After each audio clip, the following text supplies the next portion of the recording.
Sebab kata Allah, perangai munafik, orang yang penyakit dalam hati dia banyak, iman dia sakit, hati dia rosak, perangai dia kalau dia dapat berita baik ke, berita tak baik ke, minal amni awil khawfi, orang sebut berita elok ke, berita tak elok ke, perangai munafik ni dia tak tengok dah. Dapat berita, yang penting mesti kena jadi nombor satu.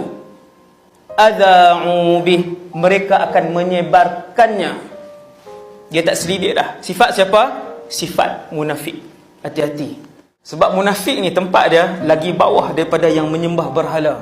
Sebab dia berpura-pura, nama dia aja Islam, tetapi dia membenci Islam.